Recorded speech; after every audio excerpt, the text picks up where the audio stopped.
Since the birth of the Islamic Republic 30 years ago, Iran has been at daggers drawn with the West. In the last decade, as the West has put more troops on Iran's borders, the conflict has grown ever more dangerous. In a luxury London hotel, a senior Iranian made a surprising offer to one of the West's principal negotiators with Iran. The Iranians wanted to be able to strike a deal whereby they stopped killing our forces in Iraq in return for them being allowed to carry on with their nuclear program. Iran had never before admitted responsibility for coalition deaths in Iraq. And when the senior Iranian said it, no other witnesses were present. This is the story of how the West struggles to handle its most intractable adversary.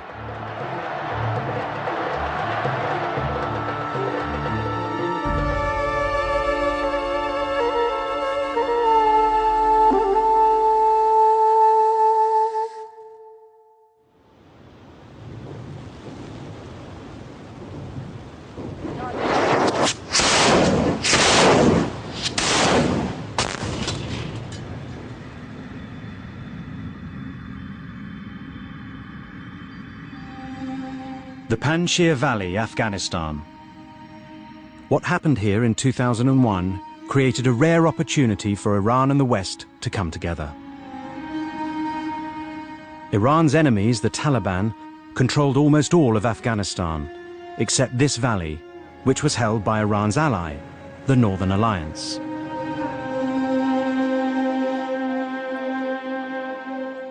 Its commander, Ahmad Shah Massoud, was the only Afghan the Taliban could not conquer. But now they had him trapped. Two North Africans with Belgian passports and a letter of introduction from an Islamic group in London persuaded Massoud to give them an interview. They began with some unexpected questions. Why are you against Osama bin Laden? Why do you call him a killer?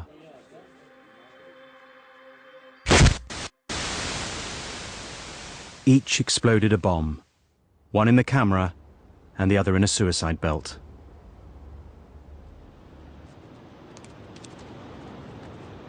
Massoud was dead. شاید من اولین نفراتی بودم در دنیا که از موضوع مطلع می شدم. پرسش مهم این که چرا احمد شاه مسعود این گونه ترور شده و چرا اصلا ترور شده در این مقطع، چه اتفاقی افتاده که دو نفر جان خودشون از دست دادن، دو نفر نیروی حرفه‌ای. Iranian intelligence judged that only Al-Qaeda could have pulled off this complex hit. One obvious motive was to help their hosts, the Taliban. But it smelt of an international plot. فکر می‌کردیم که آنچه که اتفاق افتاده پایان یک ماجرا نیست، آغاز یک ماجراست. و فکر می‌کردیم که اتفاقات بیشتری در پیشه. Massoud's other ally also smelled a rat. Мы с президентом Бушем говорили, и я в разговоре с ним упомянул о том, что на днях был убит лидер Северного альянса в Афганистане Масуд. И я сказал тогда американскому коллеге, знаешь, меня это очень тревожит, такое чувство, что что-то должно произойти. Они явно к чему-то готовятся. The next day was the 11th of September 2001. یادم میاد که ساعت 4 بعد از ظهر به وقت ما بود. من بیرون بودم، به دفترم که آمدم به من گفتن که تلویزیونا رو نگاه بکن ببین چه حادثه‌ای رخ داده. به منم نگفتن چی.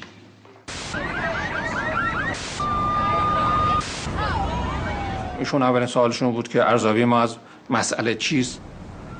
گفتیم این کار توسط القاعده انجام شده، اما اینکه چرا و چگونه سوال‌های پرسش‌های زیادی هم هست که نمیتونیم جواب اونها رو طبعاً بی زودی‌ها پیدا کنیم در اون لحظه. گفتم ما باید موضع بگیریم. یک موضع انسانی در مقابل این عمل. دوم اظهار تأثیر از این که این همه انسان کشته شده. For the 20 years since the Islamic Revolution, Iranians had chanted "Death to America." The authorities ordered that stopped. Instead, Iran mourned the victims of 9/11.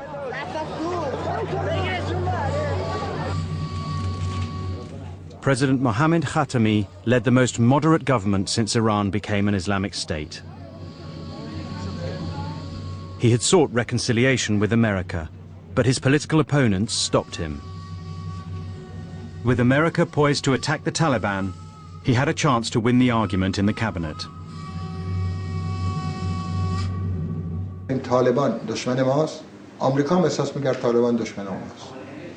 و سرنگونی طالبان در درجه اول تامین کننده منافع ایران بود.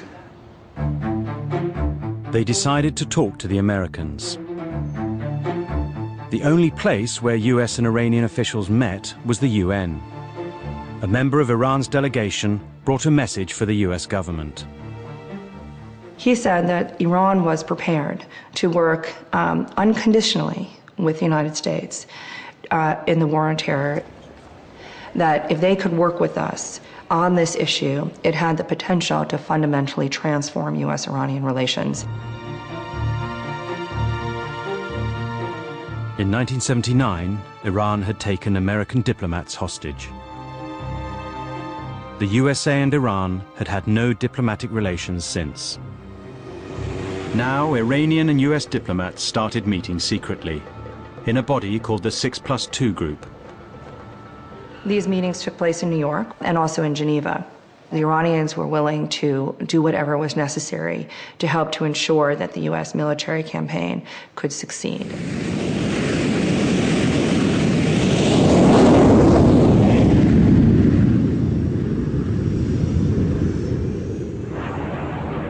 For almost a month, the US bombed the Taliban and Al-Qaeda heartlands south and east of Kabul.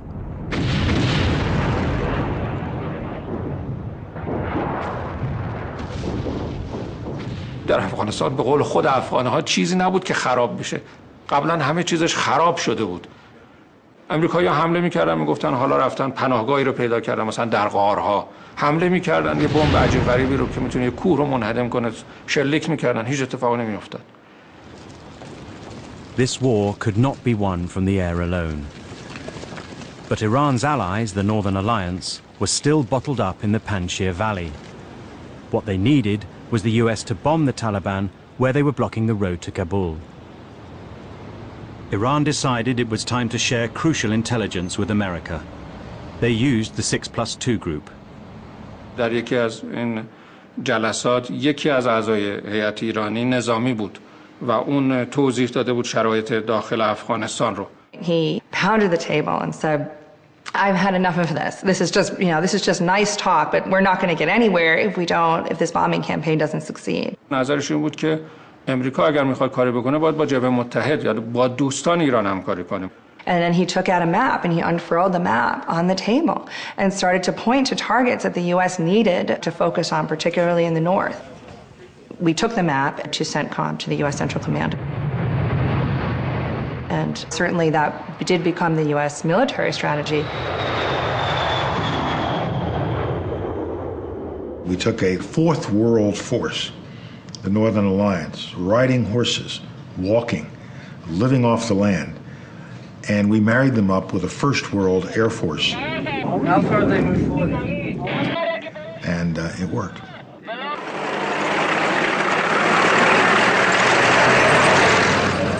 The Northern Alliance took Kabul. Iran's strategy had succeeded. Next, Iran helped America create a new government for Afghanistan. But America still had Iran on its list of state sponsors of terror. The State Department proposed to open the way to dialogue. We couldn't get support from the NSC, from the Pentagon, from the Vice President's office. And in every case, we ran up against this belief in regime change. Iran aggressively pursues these weapons and exports terror, while an unelected few repress the Iranian people's hope for freedom. States like these and their terrorist allies constitute an axis of evil.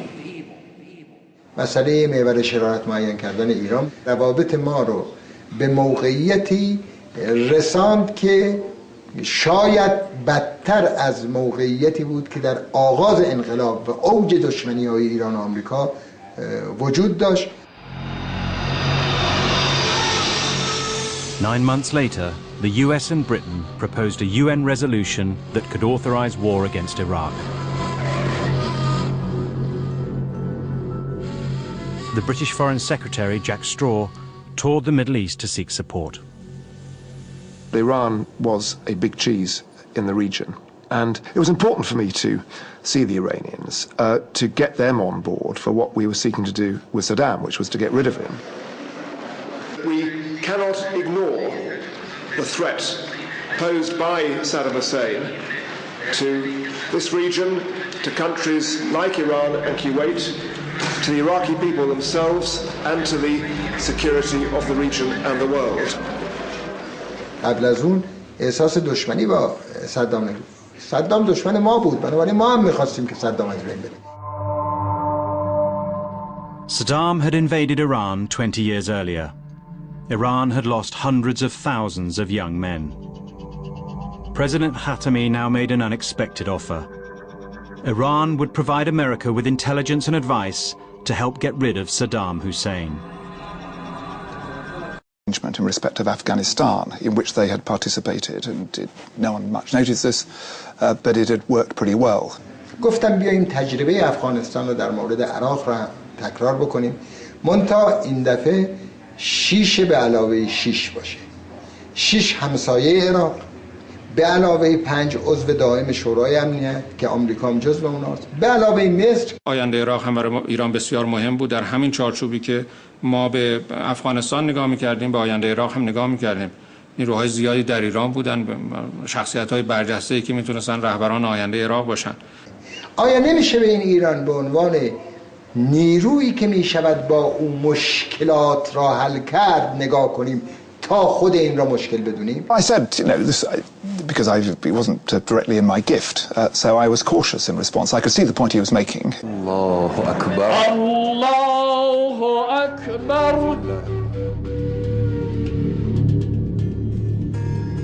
Straw knew that Iran and Iraq, both Shia majority states, are closely intertwined. No state was better placed to provide the UK and the US with intelligence in Iraq. But would President Bush accept help from one of his axis of evil? That was, of course, the $64,000 question. The crucial thing was to try it on Colin Powell, I called him. But the State Department had a problem. The White House.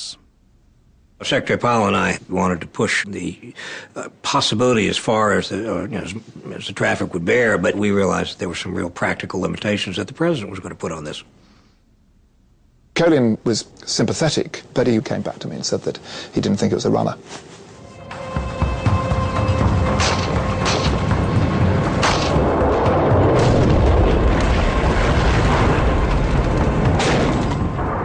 So as the American-led coalition crushed Saddam Hussein, Iran watched from the sidelines.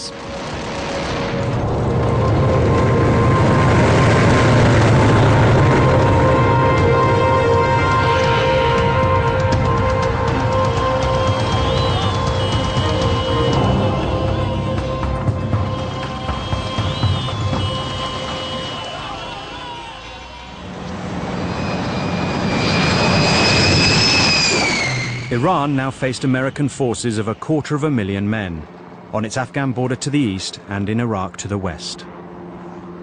And a president who believed in preemptive war. Major combat operations in Iraq have ended. In the Battle of Iraq, the United States and our allies have prevailed.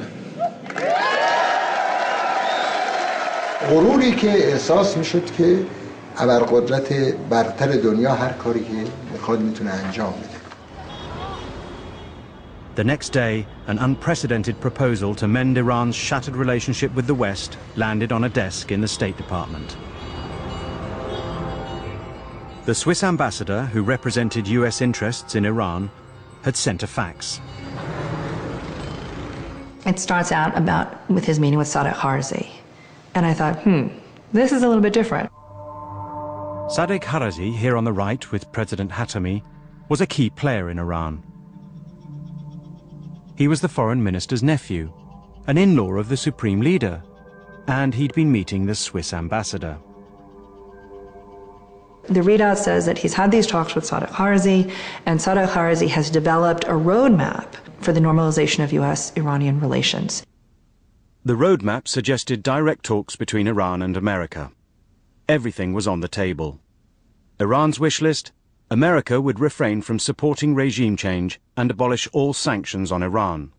And America's wish list: Iran would make Hezbollah into a peaceful political party and would accept the two-state Palestinian-Israeli peace process. That proposal had a number of elements which were of importance to Iran. That is, it had the element of mutual respect, which has been lacking in U.S. approach to Iran. The covering letter said that Kharzi had 2 long discussions with the supreme leader, and that President Khatami and his uncle, the foreign minister, were also present. All previous contact between the US and Iran had been limited to single issues. Now it seemed the supreme leader had agreed with 85 to 90% of this ambitious paper. I read it. I think it's incredibly significant and groundbreaking. And I write the memo for Secretary Powell that would be from my boss at the time, Richard Haass. I thought the paper was interesting, but I was skeptical.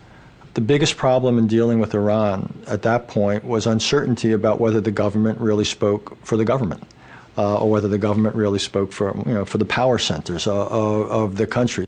If the Iranians authorized it to be transmitted to the U.S. as the basis of talks, we should do it. I don't care whether they contracted it out to a great speechwriter. They authorized its transmission, and we should call them on it. Washington said no. The decision wasn't made by hardline associates of the president. It was made at the top of the State Department. Even in response to a proposal that was basically a genuine attempt to resolve all issues of concern to either side, the United States simply decided to neglect it and put it aside. America's snub left diplomacy with Iran in European hands. Britain's Foreign Secretary flew to Tehran. President Khatami still needed to convince the West that the rest of Iran's leadership supported his moderate policies.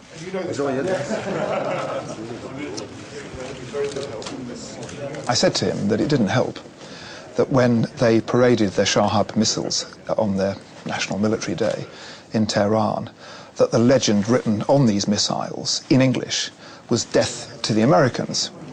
Khatami came straight back at me, smiled and said, "Yeah, but that's some relief to me, because they used to write "Death to Khatami." And it was a very poignant moment, really, bringing out, in a sense, his openness about the way in which he was continually being undermined by the conservative forces in Iran. Straw then said that the West was worried about Iran's investment in nuclear technology. گفتم دکترین ما اصلا بمب نیست، ما نه برنامه بمب سازی داریم نه سیاست ساختن بمب داریم. But Iran's military doesn't answer to the president alone. The supreme leader has the final say.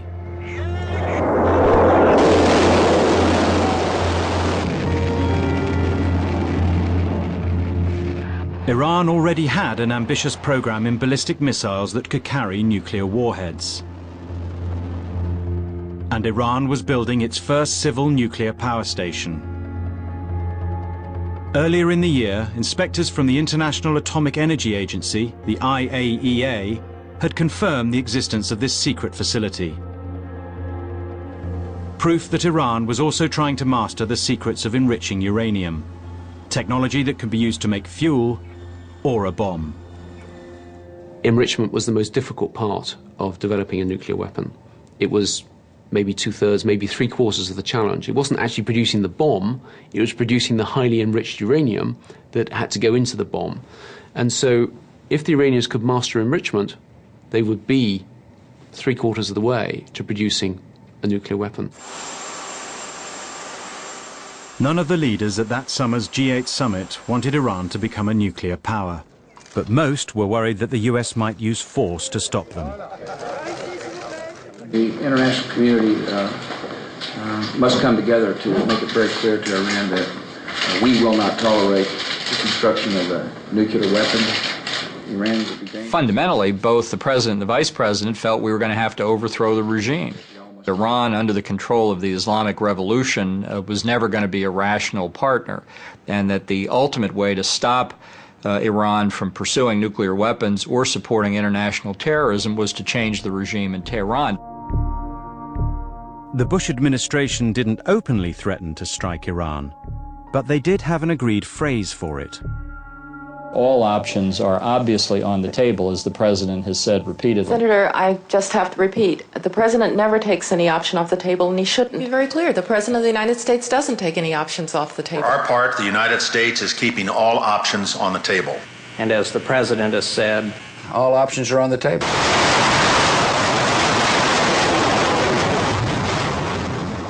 Die Erfahrung mit dem Krieg im Irak. Und die Sorge war groß, dass nach dem Irak sozusagen der Iran die nächste Stufe sein würde. Joska called me and said, look, we mustn't allow the Western allies to be split again in respect of Iran. Es gab zwei Dinge. Erstens, mein Eindruck war, Jack Straw wollte auf jeden Fall einen zweiten Irak vermeiden. Und zweitens, die Amerikaner mit ins Boot zu holen, war Großbritannien unverzichtbar. He said, why don't you and I get a deal from the Iranians where in return for lifting of sanctions, we get copper-bottomed guarantees, internationally verified, that they're not pursuing a nuclear weapons program. And I said I thought it was a very good idea. Obviously, I talked to the Prime Minister about it, and he endorsed it. And so that's how the E3 process began.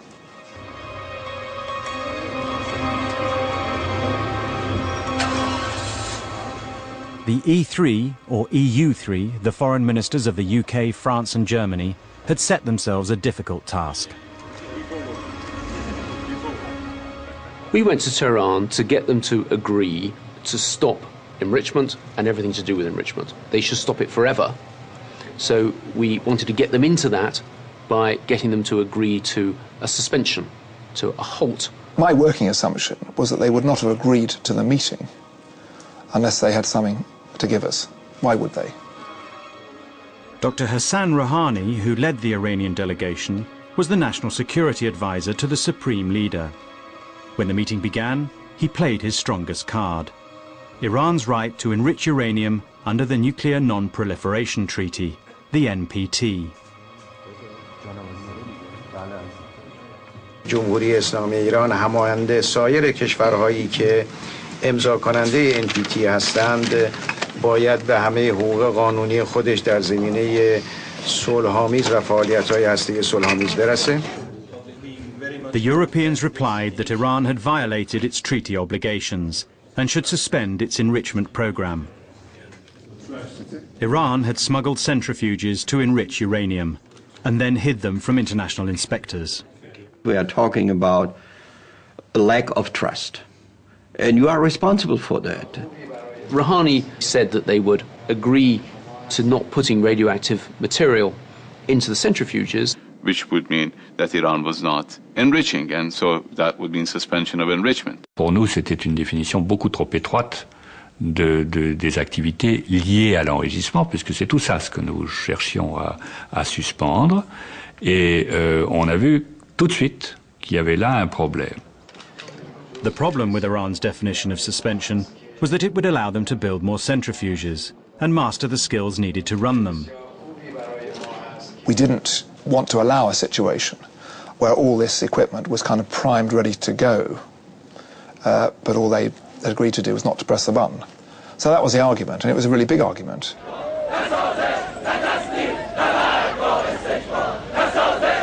For 2 hours, the Iranians stood firm. Then Rouhani gambled that the Europeans would not want to go home empty-handed and would settle for Iran's narrow definition of suspension. Rouhani looked at his watch and said, oh, it's time for us to go and report to the president. And then something extraordinary happened, quite unscripted. And Yoshka just banged the table and said, look, there's no point us going to see the president or talking to the press. We've not agreed anything. We would be fools. I mean, to sit there in a press conference, be polite, and nobody had an interest, to create bad feelings with our hosts. And Rouhani said, well, this is as much as we can agree to. And Yoshik said, well, in that case, we might as well go and catch our planes. You could see these guys thinking, God, that wasn't in our script. There was almost a total failure and breakout. We decided, both sides, I think, decided to call a break and discuss it. The Iranian negotiator needed instructions from the supreme leader and the president. And Rouhani got out his mobile. اونها میگفتن که کلیه فعالیت هایی که به نحوی مرتبط هست به این مسئله باید تعلیق بشه. ما اینو قبول نداشتیم. خب مسئله مشکل شد. He was speaking very quietly, but it was clearly quite an intense conversation that Rouhani was having. It was quite extraordinary. So we're sort of hanging around. Rouhani's consultations with President Khatami lasted over an hour. They knew that if the Europeans went home now, President Bush might act. گفتم خب حالا که شما نمیتونید به توافق برسیم این رو واگذار کنیم به تفسیری که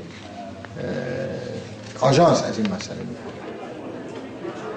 When Iran agreed that the International Atomic Energy Agency could set the terms of suspension, it seemed that they had caved in to Europe's demand. Now the Europeans were happy to meet the president. We were not bad in poker game too, in the diplomatic poker game. The European part. But the Iranians thought they had the ace up their sleeve. They had already asked the IAEA director, Mohammad El-Baradei, how he would define suspension. Dr. El-Baradei had visited the day before and they discussed the meaning of suspension. Dr. Rouhani believed that El-Baradei had considered suspension to be basically not feeding uranium into the centrifuges. متاسفانه آقای البرادعی علیرغم قولی که یعنی علیرغم حرفی که زده بود و علیرغم معیارهایی که بود یک جور دیگری تعلیق رو مطرح کردن که به نظر ما امر بسیار خلاف اخلاقی بود. The IAEA defined suspension as Europe wanted, and 4 months later they reported that Iran had been hiding a new, advanced centrifuge. Iran had expected agreement with Europe would bring economic rewards. None came.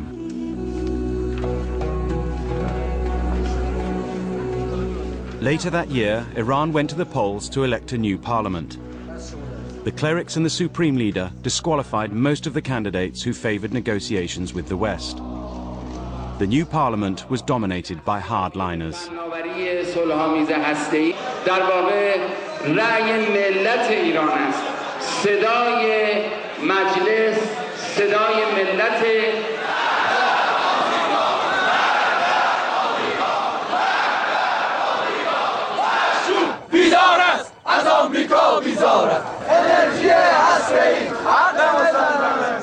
This tough line was reinforced by the Supreme Leader's new appointment to the National Security Council, Ali Larijani. برداشت یه عده مثل ماها این بود که این در واقع نوید یه قالیچه‌ای داره میده که ما روش بشینیم، یه هیچ وقت قصد بافتنش وجود نداره و فقط از رنگارنگی این قالیچه و خوش رنگ و آب بودنش داره برای ما توصیف میکنن. خب البته نظرات دیگر این بود. Iran's negotiators needed to show they could win concrete rewards. So one of them approached the IAEA director to help get trade concessions from Europe to impress the voters. Iran's next round of elections was imminent. A lot of candidates in the election will benefit from us losing this, yeah, I know this that. negotiation. I know that. They will not see favorably a success in these talks, and they're rather influential people. Both Europeans as well as the negotiators have lost credibility in Iran. It's not a problem of confidence on their side, it's a problem of confidence on our side as well as confidence in our own sort of credibility at home. Die Iraner waren unter innenpolitischem Druck, wir wiederum waren unter Abstimmungsdruck mit den USA. Es war nicht einfach, hier schnell voranzugehen. Wir konnten nichts anbieten, was am Ende keinen Bestand haben würde. At the 2004 UN General Assembly, Jack Straw set up a meeting with Iran's Foreign Minister, Kamal Kharrazi, to see if there was any way forward. But Straw was late for the meeting. There was a crisis. A British civilian, Ken Bigley, had been taken hostage in Iraq. Jack is he's having to phone the family of the hostage we have in Iraq. It's obviously extremely difficult for us. It's a huge issue. We have the same problem. 2 years earlier, the West had spurned Iran's offer of help to deal with Iraq. Now, Kharrazi couldn't resist pointing out how much that refusal was costing. It's obviously very dangerous environment. It is a dangerous environment. Sure. More dangerous. It was more safe when Saddam Hussein was involved. For whom was it more safe? Minister, was it more safe for the hundreds of thousands of people? No, even for British citizens. Iraqis weren't safe under Saddam Hussein. Iranians weren't safe under Saddam Hussein. How many Iranians were killed by Saddam Hussein? Many. Yeah. And they were killed by arms supplied by European countries, Americans, and chemical weapons supplied to... You were not supplied by us. No. Let's see. Anyway. So how are you? I'm okay. Difficult times. How are you? Fine. A few minutes later, Straw showed up and broke the tension. But the two sides were no closer to breaking the impasse over Iran's nuclear enrichment. The Iranians wanted trade embargoes lifted. Europe couldn't deliver. Long-standing American sanctions punished anyone who traded with Iran. حتی هواپیمای مسافربری رو که ما در این زمینه مشکل داریم و جان شهروندانمون در خطره، با فشارهای غیر منطقی آمریکا به سادگی دسترسی به امکاناتی که بتونیم نوسازی بکنیم ناوگان هواییمون نداریم. Jack Straw decided to ask Colin Powell to let Europe offer some incentives, some carrots, to Iran. He raised it at the annual dinner of G8 foreign ministers. I had a very close relationship with Colin Powell. I talked to him and said, we've got to give something to them and let us see. It's in our interest to try and give something to the Khatami regime. On a senti qu'il acceptait, en fait, le principe des carottes et que peut-être on pourrait espérer, du côté américain, un geste. On savait, on avait dit aux Américains, vous savez, un geste, c'est sans doute les avions. Et donc seuls les Américains pouvaient faire ça. And Colin Powell agreed and said, well, he thought it would be very useful for the political directors to meet, and he invited us all to Washington a couple of weeks later to do that. Nous sommes sortis de ce dîner dans un grand état de satisfaction. The Europeans now worked out the detail of exactly what could be offered to Iran. 3 weeks later, they brought their proposal to Washington. Nous pensions que peut-être qu'une décision très importante allait être prise du côté américain. Nous savions que ça allait être difficile. Nous entendions les bruits les plus divers. The administration's most outspoken hardliner had been lobbying against the new policy. I was stunned that Powell had deviated from our policy by saying, let's offer the Iranians even more carrots than the EU3 had been offering. But the Europeans were met by Powell's loyal deputy, Richard Armitage. We missed what you said outside there. The reason I even met with them was because they had to realize that there were some sensible people on the 7th floor. Et puis Armitage est parti. Et la délégation américaine a été présidée, à partir de ce moment-là, par John Bolton. You could see the evident dissatisfaction on John Sawyer's face because I was still there. And I leant over and said, let me know if I can help in terms of achieving a common outcome to this. And I just got a sort of frosty glare. In the face of Bolton's hostility, Soares presented the new plan on behalf of the Europeans. Our proposal included spare parts for their aircraft, possible sale of new aircraft, the capacity for international nuclear companies to cooperate with the Iranians on civil nuclear power. Bolton nous a écoutés avec un visage qui ne bougeait pas. Bolton said, right, has everybody else spoken? Okay. And he got out a sheet of paper and said, this is the US position. We expected Iran to suspend all of its uranium enrichment activities and come into full compliance with its safeguards obligations. And not until that happened would we consider anything. Le voilà en train de lire comme un fonctionnaire soviétique un texte, un papier, qui était un papier de fermeture totale.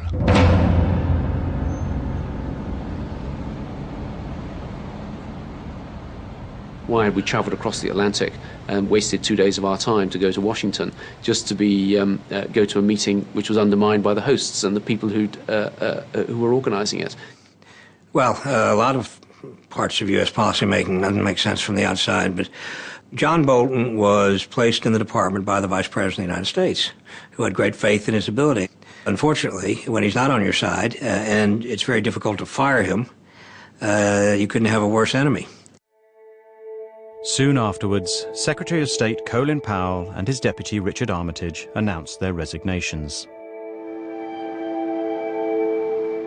The next talks between the EU3 and Iran were scheduled in Paris. Neither side had much to offer, but neither was willing to accept failure.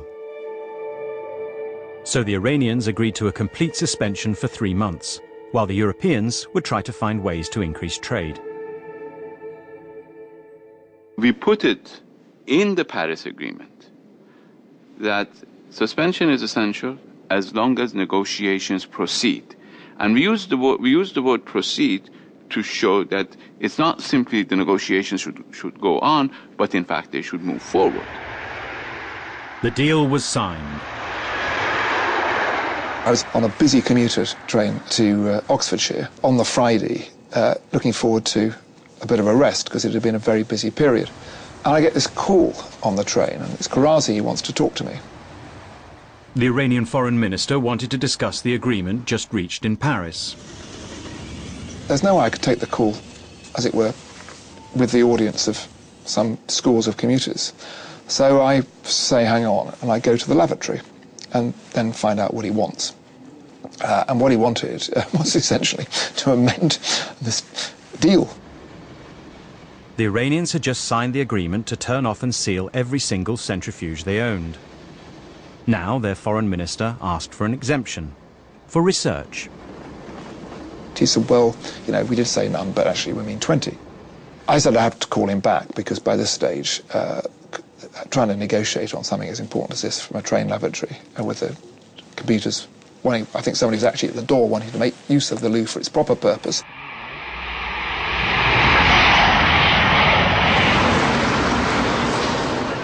Jack phoned me to tell me what Karazi had said to him.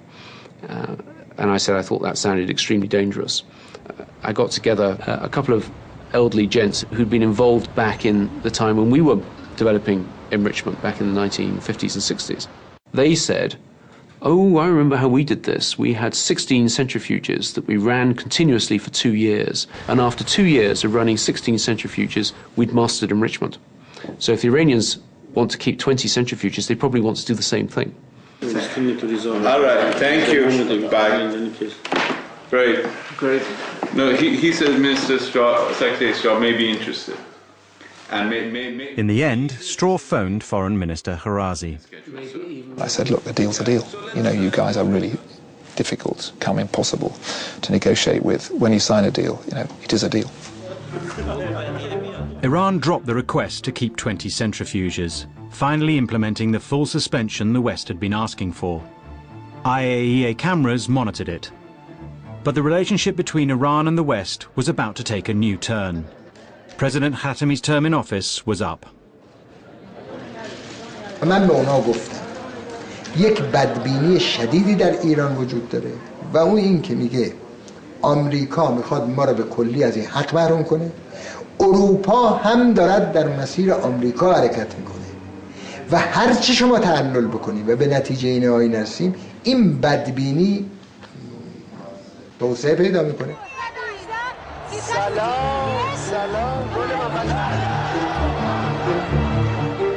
Iran's voters elected a new president, Mahmoud Ahmadinejad, the pop star of Iranian politics.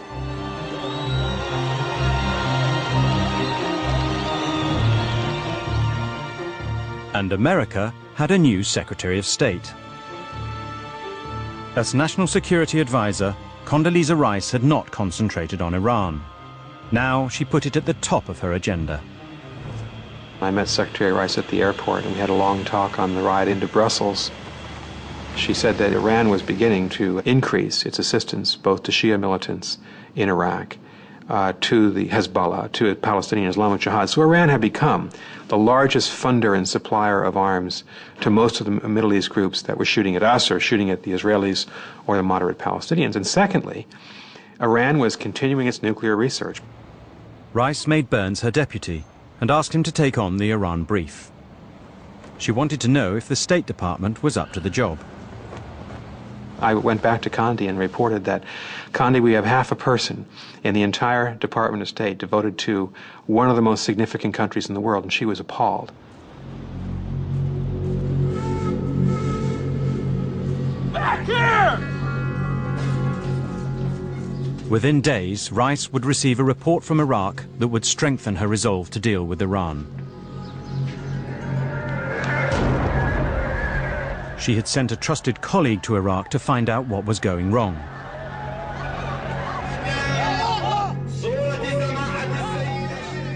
Shia militias backed by Iran were emerging as the biggest threat to Western success in Iraq.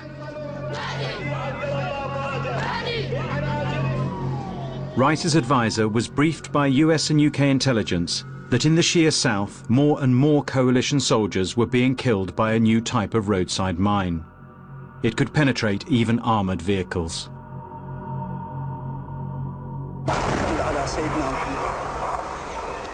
It's rare to get a convergence of intelligence from so many different kinds of sources and from several different agencies that all end up pointing in the same direction.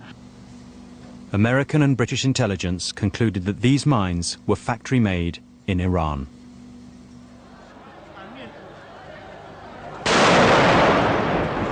The people who are being killed by these devices were our soldiers in the field.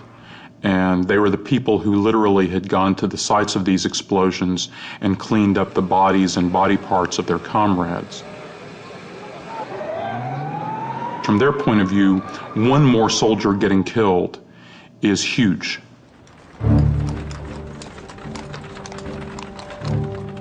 Secretary Rice's counselor reported back, Iraq remains a failed state and an open field for violent Iranian subversion. But by now, President Bush wasn't ready to strike at the sponsors of terrorism. Instead, he had the State Department send a secret warning to Iran. The continuation of this Iranian behavior would be regarded by us as enemy action. America's warning was delivered in the autumn of 2005.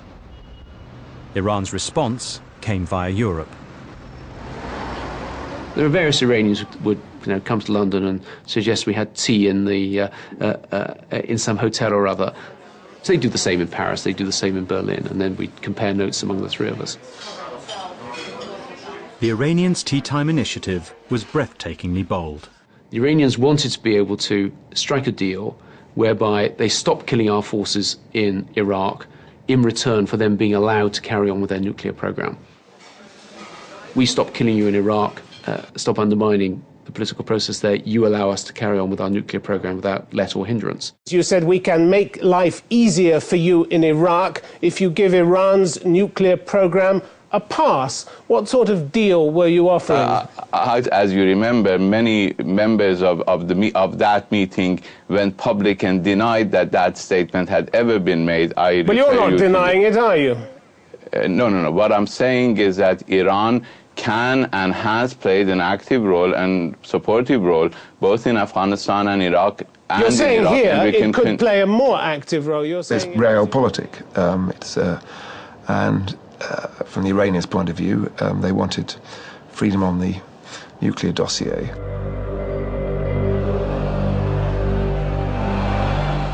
The West ignored the offer of a deal, but Iran had made it clear. If it were attacked, its allies in Iraq would kill more Americans, British and Iraqis there. President Ahmadinejad announced that Iran would restart its nuclear enrichment plant. اونها از سلاح هسته‌ای نمی‌ترسند، از خودباوری ملت ما می‌ترسند. بدانید ملت ایران از حق مسلم خود صرف نظر نخواهد کرد. بشنوید این صدای ملت ایران است که نظر خود را به صراحت نسبت به انرژی هسته‌ای اعلام می‌کند. بشنوید.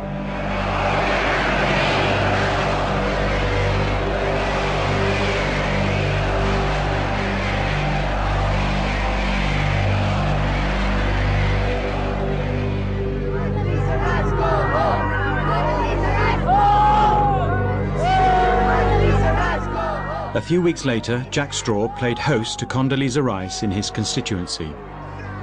The confrontation with Iran was pulling the US and the UK apart.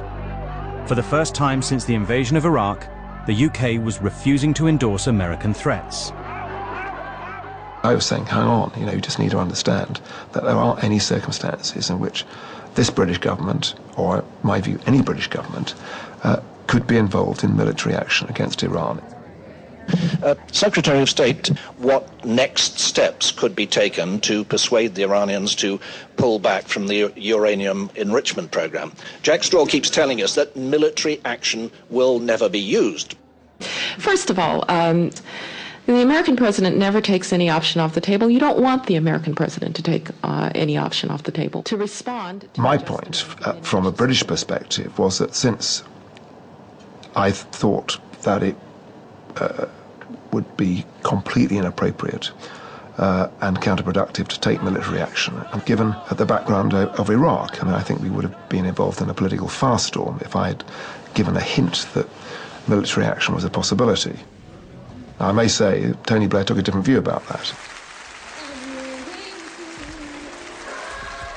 Within the month, Blair would remove Jack Straw from the Foreign Office. But he still had one last chance to exploit the special relationship. At the end of the trip, Condi and I went to her plane. Straw stayed on board. He flew with Rice on an unscheduled trip to Iraq. On that trip, we spent quite a long time in her cabin talking about Iran.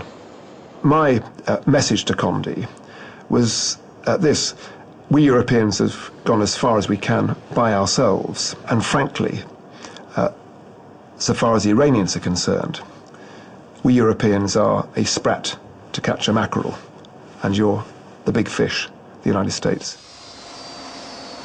After changing planes in Kuwait, they arrived in the war zone.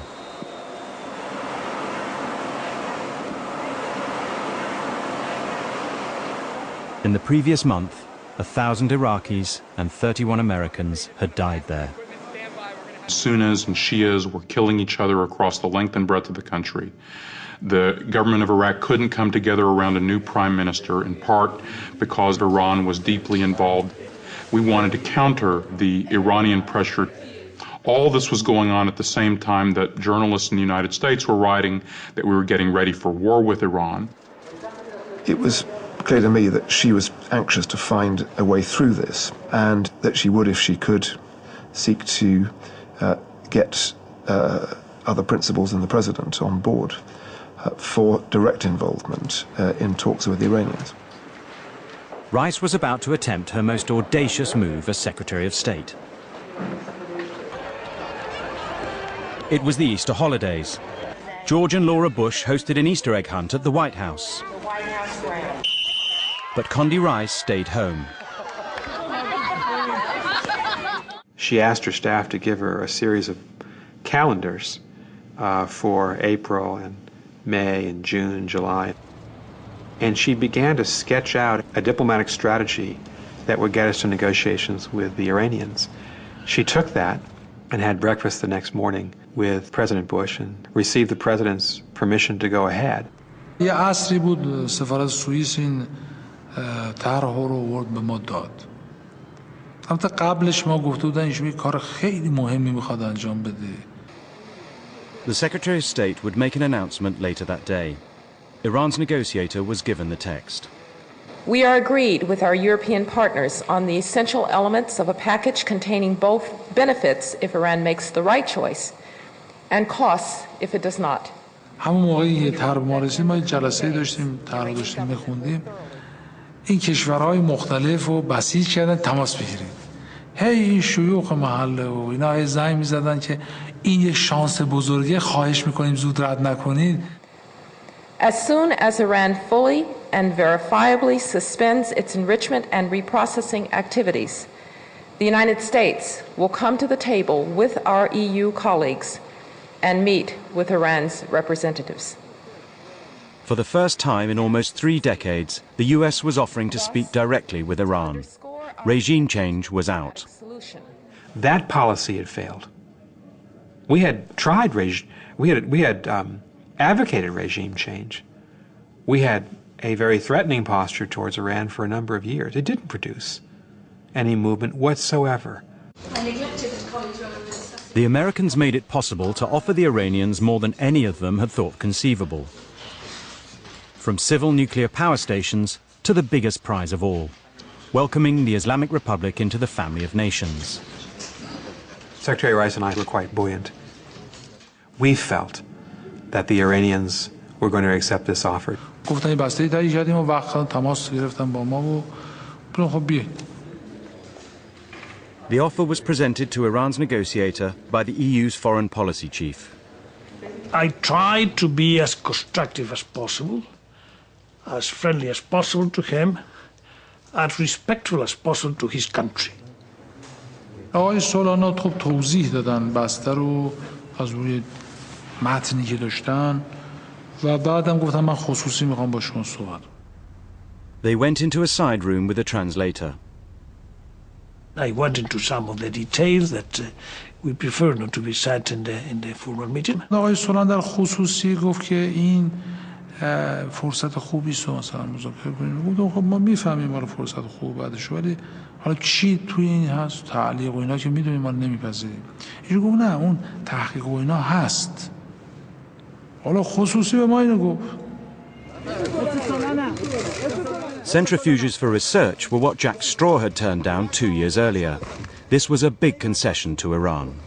He said, whatever proposal you make to me here, I will have to discuss it with other people in the structure of power of Tehran. And as you know, the structure of power of Tehran is not a simple matter. چون در کشور ما به هر حال رهبری است و تصمیم نهایی رو میگیره این دیدگاه باید مطرح بشه. بعضی‌ها میگفتن این باز یک دامه یه فریبه. موقف یه عده بود که این فرصت خیلی طلایی. President Ahmadinejad was against the proposal. Larijani was in favor. But when he came to Brussels 6 weeks later, all he could do was turn on the charm. Yes was not there, no was not there. Yes but, no but, it was full of that. And in Farsi it's much easier to do that. In English it's more difficult. You let us know, so that a month later they met again. There now seemed to be enough support in the National Security Council for Larijani to take a half step forward. موضوعی که ما داشتیم که علل اغلب این بود که ما این دو حالت افراط تفرید رو قبول نداریم. طرح لازم نیست همه چیزش کامل باشه و درست باشه. میتونه 30%، 40% درست باشه. طرف مقابل فقط ظرفیت این باید داشته باشه که اگر اشکالات بهش گفتن تکمیل کنه. Larijani and Solana hatched a plan to open talks in New York during the UN General Assembly. The New York meeting was to be carefully choreographed. Iran would temporarily suspend enrichment, and the West would suspend sanctions. The key was that the two sides would make these concessions at the same time. Larijani would come to New York, to the Waldorf Astoria. He would meet with the European foreign ministers and the Russians and Chinese foreign ministers. He would accept the basis of negotiations, and at that point Secretary Rice could then enter the room, have dinner with them, sit down across from them, and have the very first conversation. تو دیپلماسی 10% ظرفیت هم روش کار میکنن، دور نمیریزن. Dr. Larijani was very enthusiastic about that meeting with the permanent members of the Security Council, and to do that in New York at the time of the General Assembly was not a minor thing. New York would give Larijani the chance to win the argument in Iran. He'd get rid of hated sanctions. Receiving the public respect of world leaders would show that Iran was no longer a pariah state. The Americans were ready.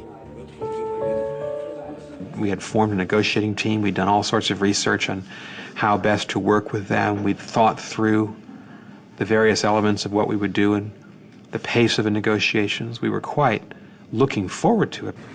We're working toward a diplomatic solution to this crisis. And as we do, we look to the day when you can live in freedom, and America and Iran can be good friends and close partners in the cause of peace. The Iranians were due at the UN on Monday. The Friday before, the State Department got a message. Larijani would have minders. The Iranians sent word to us that they had to have a delegation of nearly 300 people accompany Larijani. None of them had visas. And Condi said to me, let's take away any excuse they have not to come. So I called our embassy in Bern in Switzerland and I said, could you please stay open throughout the entire weekend, issue several hundred visas, which they did. All the technical questions were resolved. The visas were there, the travel arrangements were done. I have the honor to welcome to the United Nations His Excellency Mr. Mahmoud Ahmadinejad. The Iranian who arrived in New York and who was the center of attention at the United Nations was not the nuclear negotiator. The President will have a press conference on Thursday. It seemed President Ahmadinejad had won the argument in Iran.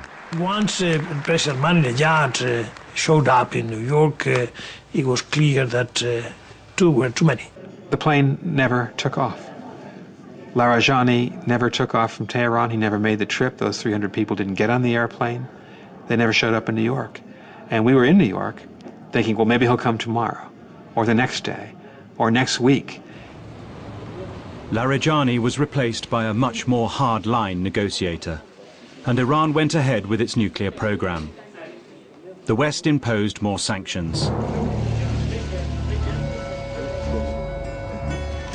30 years ago, Iran's revolution promised freedom from Western interference.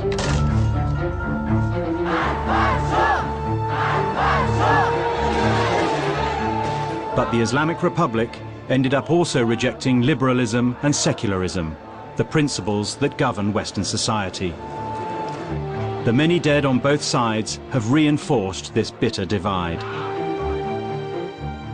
It will be difficult for any new leader to shift the weight of history. We will extend a hand if you are willing to unclench your fist.